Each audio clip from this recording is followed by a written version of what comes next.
Sometime in the first quarter of 2015, my grandma passed away, caused digestive system cancer. I remember myself seeing her once during her final days. I could not bear to see her again, because I do not want her becoming opaque eyes staring into me. It hurts. Then she passed away before I realized. The next time I saw her, she was the pile of ash that entered beneath her grave. The realization of her death immediately sent me into remorse. I remember shedding tears every time when I think of her, regretful for keeping my distance from her when she needed love the most. I could only recall her laying on her deathbed, as if her death is all she was. I lost her. In Life Sings with Many Voices by Nathan Robinson, it was mentioned that Hispanic writer Eduardo Galeano said that forgetting is the only death that really kills. I am guilty of this murder, for I have forgotten about who she is and made her a lifeless event. I needed to remember her so that she can live on. This is my redemption.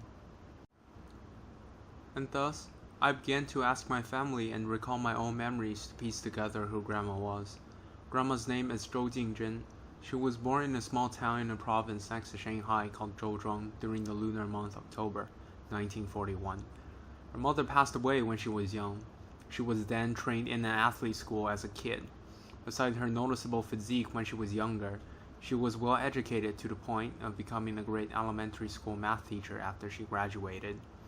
She and Grandpa later met after their relatives introduced them to each other. Grandpa fell for her immediately.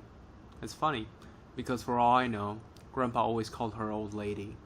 Then, she gave birth to two sons in the 1960s, one being my father. She continued to teach after their birth. The classes she taught were always top-notch. However, something seems missing from this recollection. How was she? How did she live? Writer Teju Ko pointed me toward looking at photos. In his essay My Grandmother's Shroud, Ko wrote, "Almost everyone is now captured in photographs, and outlived by them. They serve as reservoirs of memory and as talismans for mourning." Using photos of his grandma, Ko recalled not only her experience, but how she lived. These photos showed her frugal life, her religious dedication to Islam, and her death in her pale white shroud. How did my grandma live? I started looking for photos of her. What was surprising was that I barely found any, and almost all the photos of her had at least one more family member in the frame, were all too important to her. There was one photo that intrigued me. It was taken at a time when my parents' parents have just met. Grandma was sitting with Grandpa, as well as the mom and pop of my mother on a sofa in a corner of a room. They were all smiling, but my grandma's gesture was the most expressive. She was laid back, arms crossing before her body, smile so big that her snow-white teeth were reflecting all the light that came right at it. Grandma was just so happy that her son found a partner. Like my mother told me, Grandma is just a typical country lady with a country lady's dream. Seeing her son getting married is a major part of it. She could not care less about politics and intellectual pursuits. After she retired, other than taking care of the family, she only talked about family gossips to the point where Grandpa started to call her out. I still remember the arguments usually revolved around the question why her vision was so narrow. On the day of the wedding, Grandma ran up to my mother and said, "You are now my child by blood. We are now of the same family." It then became less surprising to find that many of the pictures contained me and my cousin.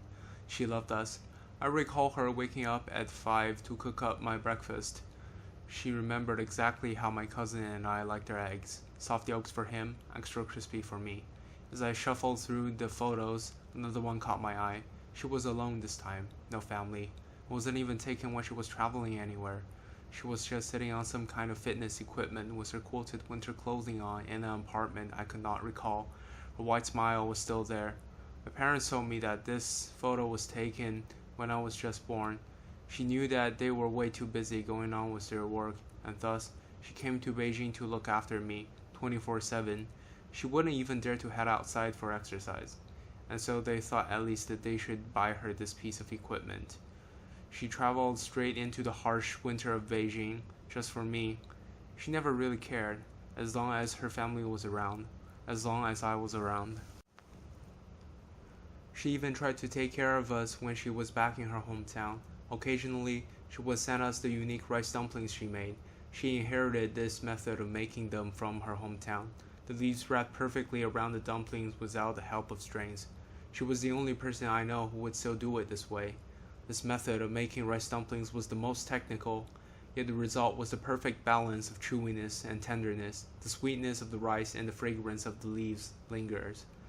I have seen people asking restaurateurs their secret recipes on TV. The answer was usually lots of love. I'm sure Grandma used that recipe as well. Love. Unconditional love. That's how she lived as part of the family. I am starting to doubt whether what I'm doing now is still redemption, or is it a conviction of my past sin. Cole said, imagination can be delicate, imposing a protective decorum. A photograph insists on raw fact and confronts us with what we were perhaps avoiding. The remorse I felt now was greater than ever after remembering how much unsparing love she gave me, and to see myself walking away from her because I was hurt. And yet, after she passed away, I walked away from her again, away from the memories of her tender love, to shelter myself from the deeper remorse. I'm sorry. I miss you. Maybe just like Cole's grandma, whose relationship with Cole became a counter-argument against US politics' declaration that grandparents are not close relatives. My grandma has her own political agenda as well, perhaps. In a time when China is all about national revival, the Chinese dream, people were given more responsibilities than ever, and she was the one to speak of just the opposite. Does any of this matter? Just chill with whatever you have and move on with your life. She was a hideout. Cole, after remembering his grandma through her photos and the blanket she made for him, was brought close to her again. He felt her as he covered himself in the blanket during the night of her funeral. I can never turn back time, but I remember on that day, Grandpa was standing before the grave. He said, "Old lady, we come to see you. You rest here. We'll always come to see you." Now that I recalled and learned so much of her, her presence was as vivid as she was with us. Grandma, I come to see you. I will always be seeing you.